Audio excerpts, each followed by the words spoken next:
Hello everyone, welcome to online study point. तो आज हम लोग बात करेंगे मोस्ट इंपॉर्टेंट जनरल साइंस के टॉप 25 क्वेश्चंस और जिसकी ये ली जा रही है प्रैक्टिस सेट 18। ओके, और ये वीडियो उन सभी एग्जामिनेशंस के लिए इंपॉर्टेंट है जहाँ पे भी जनरल साइंस के क्वेश्चन पूछे जाते हैं। तो वीडियो को आप लोग लास्ट तक जरूर देखा करिए और अपने कमेंट करिए, रिव्यू बताया करिए और लास्ट में आपको एक क्वेश्चन प्रोवाइड किया था उसके भी आंसर दिया करिए कमेंट सेक्शन में। ओके, तो स्टार्ट करने से पहले जिसने अभी तक चैनल को सब्सक्राइब नहीं किया है, चैनल को सब्सक्राइब करके बेल आइकन को दबा दें जिससे कि वीडियो की नोटिफिकेशन आपको सबसे पहले मिल जाए। और जिसको भी वीडियो की पीडीएफ चाहिए वो टेलीग्राम चैनल को ज्वाइन कर सकता है जिसके लिंक आपको नीचे डिस्क्रिप्शन बॉक्स में मिल जाएगी। वीडियो आपको पसंद आता है तो वीडियो को लाइक करिए और ज़्यादा से ज़्यादा शेयर करके अपना सपोर्ट शो करिए। तो चलिए स्टार्ट करते हैं। फर्स्ट क्वेश्चन आपकी स्क्रीन पे है, सेकेंडों का लोलक वह लोलक है जिसकी समय अवधि है, यानी कि आपसे पूछ रहा है कि टाइम पीरियड ऑफ सेकेंड लोलक। सेकेंड लोलक का टाइम पीरियड कितना होता है ये आपको बताना है। तो इसका आंसर क्या करेक्ट हो जाएगा? इसका आंसर करेक्ट है ऑप्शन डी, यानी कि 2 सेकंड। ठीक है, सेकेंड लोलक का जो टाइम पीरियड होता है वो होता है 2 सेकंड का। आइए चलते हैं इसके एक्सप्लेनेशन देख लीजिए।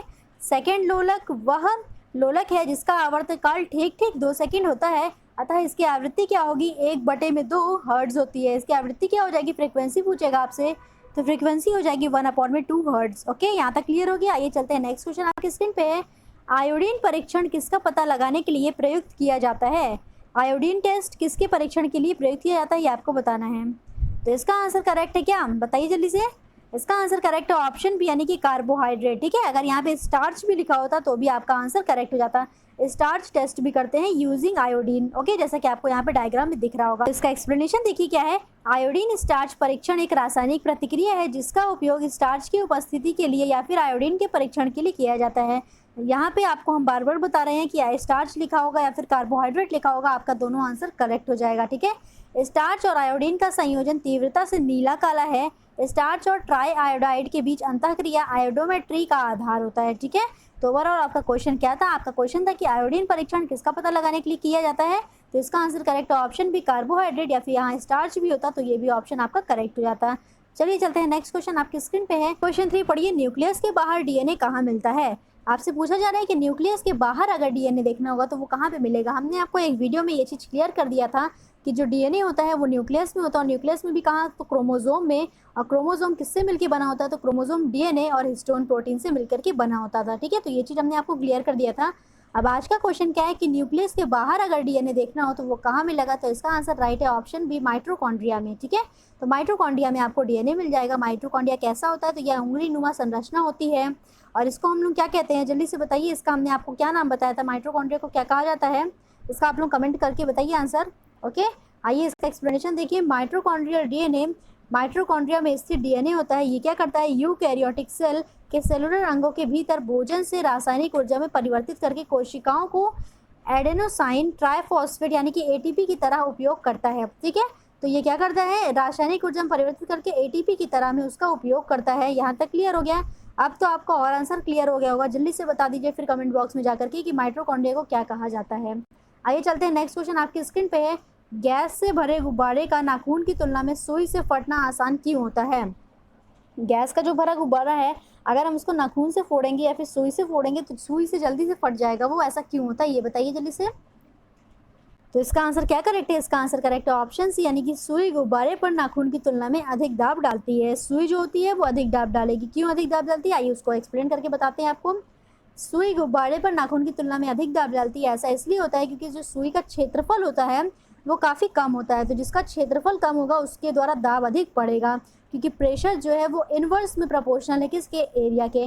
तो एरिया जिसका कम होगा उसका प्रेशर ज़्यादा होगा। ओके, यहाँ तक क्लियर हो गया अच्छे से? तो सुई जो है उसका क्षेत्रफल कम होता है, इस वजह से वह ज़्यादा दाब डाल पाएगी। यहाँ तक क्लियर? तो चलिए चलते हैं नेक्स्ट क्वेश्चन आपकी स्क्रीन पे है, हीलियम परमाणु जब इलेक्ट्रॉन खोता है यानी कि जब इलेक्ट्रॉन का त्याग करता है तो वह क्या बन जाता है? बताइए जल्दी से। हीलियम परमाणु अगर इलेक्ट्रॉन को त्याग करेगा तो वह क्या बन जाएगा? तो इसका आंसर क्या करेक्ट होगा? इसका आंसर करेक्ट है ऑप्शन डी, यानी कि धनात्मक हीलियम का आयन बन जाएगा। ठीक है, जैसे कि आपको पता ही है कि अगर सोडियम Na होता है, उसने अपने एक इलेक्ट्रॉन का त्याग किया तो वो क्या बना लेता है? Na प्लस सोडियम प्लस बना लेता है। उसी तरह से हीलियम में भी होगा, कोई भी अपना इलेक्ट्रॉन को त्याग करेगा तो वो धनात्मक बन जाता है। ठीक है, आइए इसका एक्सप्लेनेशन थोड़ा सा देख लेते हैं। जब एक हीलियम परमाणु इलेक्ट्रॉनों को खोता है तो वह सकारात्मक ऊर्जा चार्ज मिलता है, क्योंकि हीलियम परमाणु में जो प्रोटॉन की संख्या आएगी वो इलेक्ट्रॉन की संख्या से अधिक है। ठीक है, जब हीलियम परमाणु एक इलेक्ट्रॉन खो देता है तब वह एक आवेश के साथ धनात्मक आयन बन जाता है। यहाँ तक क्लियर? आइए चलते हैं नेक्स्ट क्वेश्चन आपकी स्क्रीन पे। अपने अक्ष पर पृथ्वी एक चक्कर कितने समय में पूरा करती है? अपने अक्ष पर पृथ्वी एक चक्कर कितने समय में पूरा करेगी? बहुत ही इंपॉर्टेंट क्वेश्चन है। तो इसका आंसर करेक्ट ऑप्शन यानी कि 23 घंटे 56 मिनट और 4.9 सेकेंड। कहीं कहीं पे आपको 4.1 सेकेंड भी मिल सकता है, ठीक है।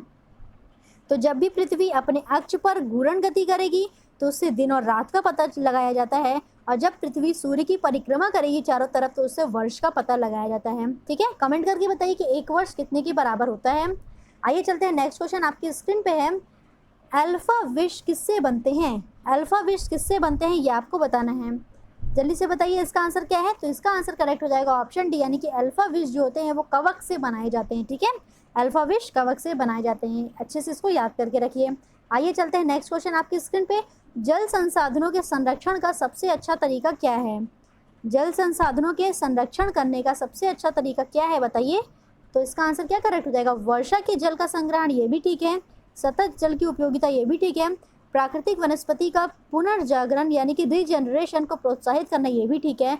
तो आपका आंसर करेक्ट हो जाएगा ऑप्शन डी, यानी कि इनमें से सभी। ओके, आपका आंसर करेक्ट है ऑप्शन डी। आइए चलते हैं नेक्स्ट क्वेश्चन आपकी स्क्रीन पे।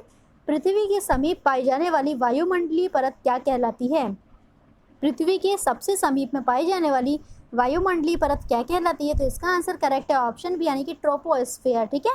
क्षोभ मंडल भी इसे कहते हैं, ट्रोपोस्फेयर। जैसे कि आप लोग यहाँ पे डायग्राम में देख रहे होंगे, ट्रोपोस्फियर है, फिर स्ट्रेटोस्फियर है, फिर मेसोस्फियर, फिर उसके बाद थर्मोस्फियर, इसको आयनोस्फियर भी कहते हैं।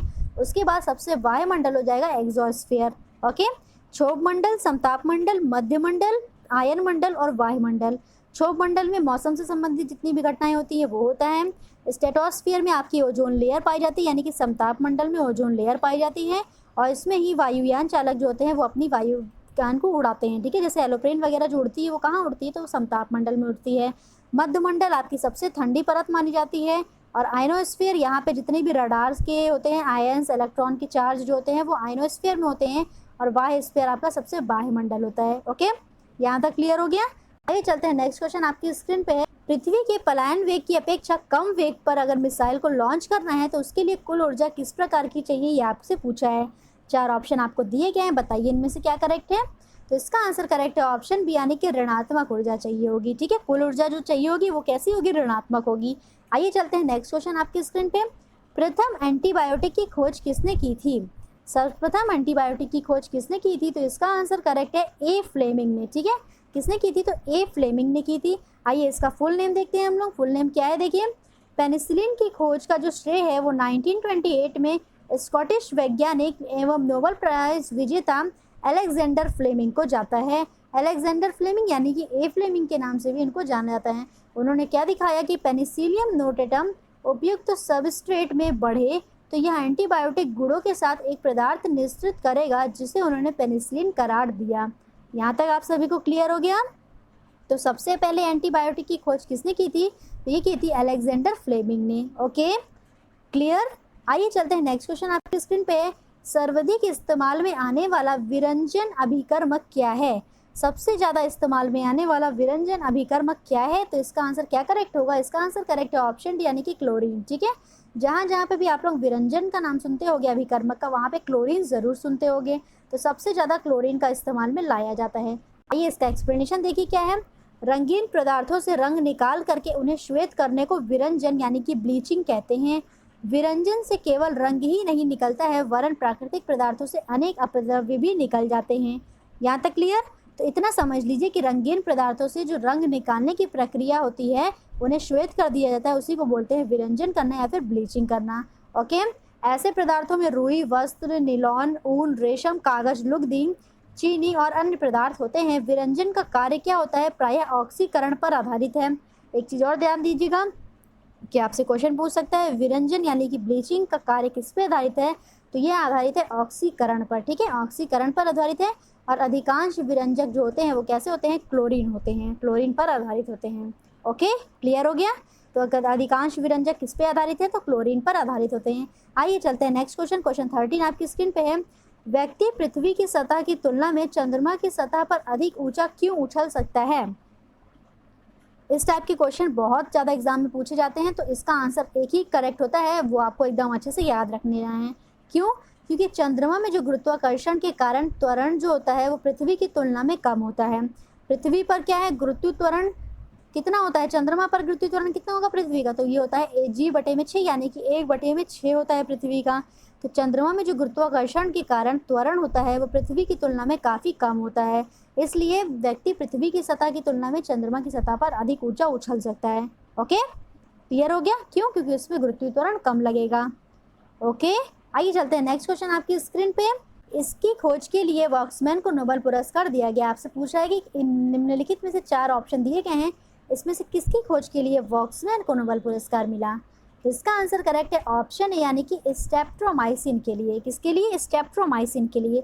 आइए देख लेते हैं क्या होता है स्ट्रेप्टोमाइसिन। स्ट्रेप्टोमाइसिन फिजियोलॉजी या मेडिसिन 1952 में नोबेल पुरस्कार सेलमैन अब्राहम वॉक्समैन का तपेदिक के खिलाफ पहला एंटीबायोटिक प्रभावी क्या था, ये स्ट्रेप्टोमाइसिन के लिए उन्हें क्या किया गया, नोबेल पुरस्कार प्रदान किया गया था। उन्होंने क्या निकाला था, तो तपेदिक के खिलाफ पहला एंटीबायोटिक निकाला, उसका नाम क्या दिया गया, तो स्ट्रेप्टोमाइसिन। स्ट्रेप्टोमाइसिन की खोज के लिए ही वॉक्समैन को नोबेल पुरस्कार दिया गया था। ओके, आइए चलते हैं नेक्स्ट क्वेश्चन आपकी स्क्रीन पे। 15 को पढ़िए क्या कह रहा है। मॉलिब्डेनम अपर्याप्तता किसकी सक्रियता को प्रभावित करती है। 4 ऑप्शन आपको दिए हैं, बताइए किसकी सक्रियता को प्रभावित करेगी। तो इसका आंसर करेक्ट है ऑप्शन, यानी कि नाइट्रेट रिडक्टेज। ठीक है, नाइट्रेट रिडक्टेज की सक्रियता को मॉलिब्डेनम की अपर्याप्तता प्रभावित करती है। ओके, आइए चलते हैं नेक्स्ट क्वेश्चन, काफी इंपॉर्टेंट क्वेश्चन। के 2 विशिष्ट ताप इसके द्वारा संबंधित किए जाते हैं, ये आपको बताना है। तो इसका आंसर क्या करेक्ट होगा, आप सभी ने फिजिक्स में पढ़ रखा होगा मेयर्स फॉर्मूला। तो मेयर्स फॉर्मूला क्या होता है, वो होता है ऑप्शन बी करेक्ट आपका, Cp - Cv = R। क्या होता है, Cp - Cv = R। ओके, आइए देख लेते हैं इसका एक्सप्लेनेशन थोड़ा सा। देखिए Cp - Cv = R, ये होता है मेयर्स का फॉर्मूला, जहाँ पे Cp क्या होगा, तो ये हो जाएगा specific heat at a constant pressure. ठीक है, specific heat of a ideal gas at a constant pressure. और Cv क्या हो जाएगा, तो specific heat of a ideal gas at constant volume. और जहाँ पे R क्या होगा, तो R जो है वो गैस का कांस्टेंट है, नियतांक है एक R। ओके, तो इन दोनों का जो डिफरेंस होगा वो बराबर है R के, यानी कि किसी गैस के कांस्टेंट के नियतांक के बराबर होगा। ये किसका फॉर्मूला है, तो ये है मेयर्स का फॉर्मूला। किसके लिए है, तो ये आइडियल गैसों के लिए है। आइडियल गैस की क्या, specific heat at a constant pressure minus specific heat at a constant volume which is equals to R which is equals to constant. Okay, एक नियतांक के बराबर है। यहाँ तक क्लियर। आइए चलते हैं नेक्स्ट क्वेश्चन आपकी स्क्रीन पे है। सौर ऊर्जा का अधिकतम स्थिरीकरण किसके द्वारा किया जाता है। तो क्या करेक्ट होगा इसका आंसर, तो इसका आंसर करेक्ट है ऑप्शन डी, यानी कि हरे पादपों के द्वारा सौर ऊर्जा का अधिकतम स्थिरीकरण किया जाता है। निम्नलिखित का आपको मिलान करना है। पहले तो मैं यहाँ पे नंबरिंग करेक्ट कर देती हूँ, 1 2 3 एंड 4। ओके, ये ABCD से मत ध्यान दीजिए, 1 2 3 4 है ये। ओके, तो अब बताइए क्या है, स्कॉर्बिक एसिड किसका रासायनिक नाम है, तो ये है विटामिन सी का, यानी कि ए का क्या हो जाएगा, ए का 4th हो जाएगा। क्लोरोफिल क्या है, तो क्लोरोफिल एक प्रकाश संश्लेषण का पिगमेंट है। कैरेटिनॉइड क्या है, तो यह एक शमक है। उसके बाद सुपर ऑक्साइड डिस्म्यूटस क्या है, तो यह एक प्रकार का एंजाइम है। ओके, तो आपका आंसर क्या करेक्ट है, ए का 4 है, बी का 1st है। आइए देखते हैं किसी में है, तो आपका ऑप्शन करेक्ट हो जाएगा ए का 4, बी का 1st, सी का 2 और डी का 3। आपका आंसर करेक्ट है ऑप्शन ए। ओके, यहाँ तक क्लियर हो गया। आइए चलते हैं नेक्स्ट क्वेश्चन आपकी स्क्रीन पे है। जब पेपर पर फैले संतुलित KMnO4 यानी कि पोटेशियम परमैंगनेट में ग्लिसरॉल की एक बूंद मिलाई जाती है, तो क्या होता है। पोटेशियम परमैंगनेट में ग्लिसरॉल की एक बूंद मिलाई जाएगी तो क्या होगा, तो इसका आंसर करेक्ट है ऑप्शन, यानी कि चटकने की आवाज़ आती है। ठीक है, चटकने की आवाज़ आती है। क्लियर, काफ़ी इंपॉर्टेंट क्वेश्चन है, इसको याद रखिएगा। KMnO4 पर अगर हम ग्लिसरॉल डालेंगे तो चटकने की आवाज़ आती है। आइए चलते हैं नेक्स्ट क्वेश्चन पे, थोड़ा सा इसका एक्सप्लेनेशन देखिए। पोटेशियम परमैंगनेट और ग्लिसरॉल के बीच रासायनिक रेडॉक्स प्रतिक्रिया का उपयोग अक्सर पोटेशियम परमैंगनेट के शक्तिशाली ऑक्सीकरण गुण को प्रदर्शित करने के लिए किया जाता है। खासकर ग्लिसरॉल जैसे कार्बनिक यौगिकों की उपस्थिति में पोटेशियम परमैंगनेट एक मजबूत ऑक्सीकरण एजेंट और ग्लिसरॉल, इसका फॉर्मूला क्या है, C3H5OH का होल थ्राइस, जो आसानी से ऑक्सीकृत कार्बनिक पदार्थ है के बीच अभिकर्मक यानी गर्मी का उत्पादन प्रतिक्रिया। और कभी कभी जो ये रासायनिक होती है ज्वालामुखी के रूप में भी संदर्भित प्रयोग का एक उदाहरण है। यहाँ तक क्लियर। तो इतना आपको नहीं ध्यान देना है, आपको बस ये ध्यान रखना है कि जब भी पोटेशियम परमैंगनेट पे ग्लिसरॉल की बूंद डाली जाती है तो कैसी आवाज़ आएगी, तो वो आ जाएगी चटकने की आवाज़ आती है। क्लियर। ओके, तो क्वेश्चन 20 क्या है, विद्युत धारा का मापन निम्नलिखित में से किस उपकरण का प्रयोग करके किया जाता है। तो इसका आंसर क्या करेक्ट होगा? इसका आंसर करेक्ट है ऑप्शन यानी कि एमीटर का उपयोग करके। किसका उपयोग? एमीटर का उपयोग करके विद्युत धारा का मापन किया जाता है। आइए इसका एक्सप्लेनेशन देखते हैं क्या है। एमीटर किसी परिपथ की शाखा में बहने वाली विद्युत धारा को मापने वाला यंत्र होता है। अगर आपको काफ़ी कम धारा को मापना है, काफ़ी कम मात्रा वाली धारा को मापना है, तो उसके लिए मिली एमीटर का भी उपयोग किया जाता है। मिली एमीटर या माइक्रोमीटर का भी उपयोग करते हैं, ये भी आपको मिल जाएंगे। ठीक है, तो आपसे क्वेश्चन पूछा जाएगा कि विद्युत धारा को मापने वाला यंत्र क्या है, तो आपका आंसर करेक्ट है एमीटर। ओके, आइए चलते हैं नेक्स्ट क्वेश्चन आपकी स्क्रीन पे है। बर्फ को बुरादे में पैक क्यों किया जाता है? बर्फ को बुरादे में पैक क्यों किया जाता है, जल्दी से बताइए। तो इसका आंसर करेक्ट है ऑप्शन बी यानी कि बुरादा जो होता है वो उष्मा का क्या होता है? कुचालक होता है। बुरादा उष्मा का कुचालक होता है, इसलिए बर्फ को बुरादे में पैक किया जाता है जिससे कि वह जल्दी से पिघले नहीं। आइए इसका एक्सप्लेनेशन देखते हैं। तो इसका एक्सप्लेनेशन क्या है? बर्फ को बुरादे में पैक किया जाता है क्योंकि बुरादा उष्मा का कुचालक होता है और बर्फ को पिघल करके पानी बनने हेतु उष्मा अवशोषित करने की आवश्यकता होती है।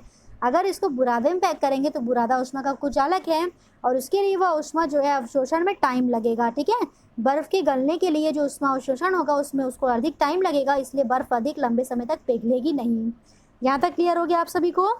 तो लकड़ी के बुरादे में पैक करने से बर्फ़ जल्दी से पिघलती नहीं है, इसलिए क्या होता है कि बर्फ़ को लकड़ी के बुरादे में ही पैक किया जाता है। आइए चलते हैं नेक्स्ट क्वेश्चन। ये फिर से आपका मिलान वाला क्वेश्चन आ गया, जल्दी से इसका मिलान करिए।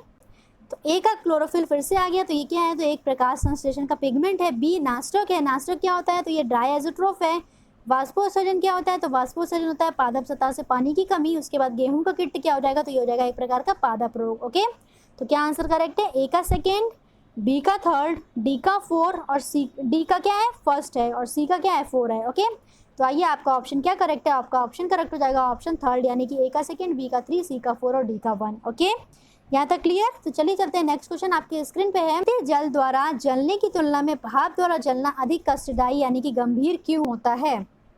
तो इसका आंसर करेक्ट हो जाएगा ऑप्शन बी यानी कि भाप में गुप्त ताप होता है। भाप की जो गुप्त ऊष्मा होती है वह जल से अधिक होगी और यह गैस के फॉर्मेट में भी होती है, तो जल्दी से शरीर के अंदर क्या होती है? पहुंच जाती है। क्यों? क्योंकि इसकी गुप्त ऊष्मा अधिक होती है। ओके, यहाँ तक क्लियर हो गया?